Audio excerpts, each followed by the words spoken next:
प्यारे बच्चों, कैसे हैं आप सभी। मैं उम्मीद कर रहा हूँ आप बहुत अच्छे होंगे।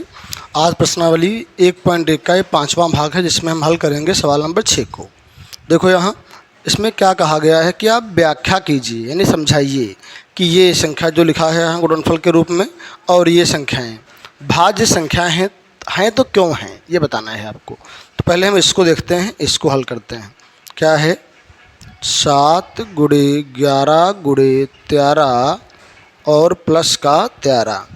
ठीक, इन सब में हम जो है 13 दोनों तरफ है ना, 13 कॉमन ले लेंगे तो क्या बचेगा यहाँ 7 गुणे 11, ये तो कॉमन चला गया, प्लस ये कॉमन चला गया ना, क्या बचा 1, तो यहाँ से क्या मिल जाएगा 13, ये मिलेगा 77 प्लस 1, कितना हो जाएगा अंदर ये आ गया 13, यहाँ हो जाएगा ये 78 ना।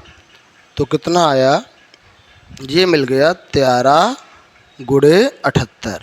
ठीक, तो ये जो संख्या है इसके दो गुणनखंड मिल गए ना। और हम जानते हैं कोई भी अभाज्य संख्या, मान लो 5 लिया मैंने, तो ये किससे कटती है, 1 से कटती है और 5 से कटती है। यानी जो अभाज्य संख्या होती है वो स्वयं से और 1 से कटती है, उसे हम कहते हैं अभाज्य।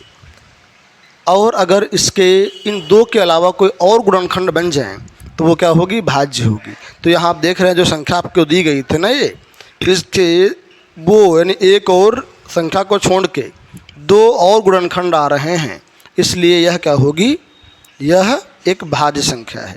क्या लिखेंगे, यह एक भाज्य संख्या है।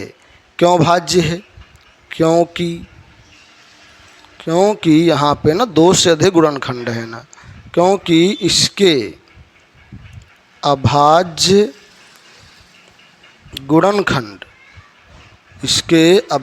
गुणनखंड में एक को छोड़कर अन्य कितने गुणनखंड हैं, देखो ये 2 और हो गए ना। यहाँ अभाज्य में एक और वो संख्या होती है, एक को छोड़कर अन्य 2 गुणनखंड हैं, इसीलिए 2 गुणनखंड हैं, इसीलिए संख्या कैसी हो गई है, भाज्य। क्योंकि अभाज्य में एक और वो स्वयं संख्या होती है, उसे हम कहते हैं भाज्य। ठीक, ये हो गया। इसी प्रकार हम करेंगे इसका दूसरा पार्ट।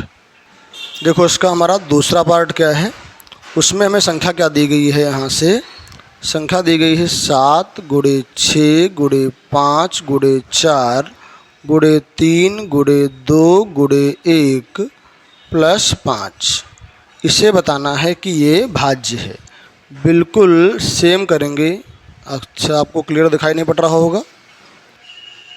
देखिए यहाँ इसे बताना है भाज्य है कि अभाज्य है। क्या करेंगे, देखो इधर भी 5 है, यहाँ भी 5 लिखा है, तो हम दोनों में 5 को कॉमन ले लेते हैं। अंदर कितना आएगा, 5 गुणे 6, ये 5 तो कॉमन लिया है, गुणे 4 गुणे 3 गुणे 2 और प्लस ये 5 कॉमन लिया, तो यहाँ कितना बचेगा, 1 बच गया ना। क्या बचा यहाँ पे, 1। अब क्या करेंगे, अंदर का हम इंटू कर लेंगे, कितना आएगा, देखो 5 तो बाहर हो गया, ये मिलेगा 5 का 30, और यहाँ इसका इंटू करेंगे, इन सब का इंटू कर लो इतना, तो ये आपका मिल जाएगा 1008 प्लस ये 1 9, तो क्या बन गया 5, ये आ गया आपका 1009। तो यहाँ आपने क्या देखा, जो आपकी ये संख्या थी इसके 1 के अलावा ये 2 गुणनखंड और हो गए ना, तो ये क्या हो जाएगी, भाज्य हो जाएगी।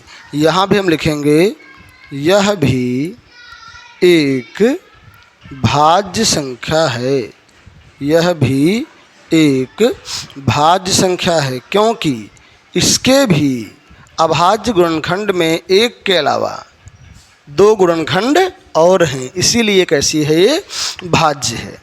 बताइए, ये क्लियर हो गया।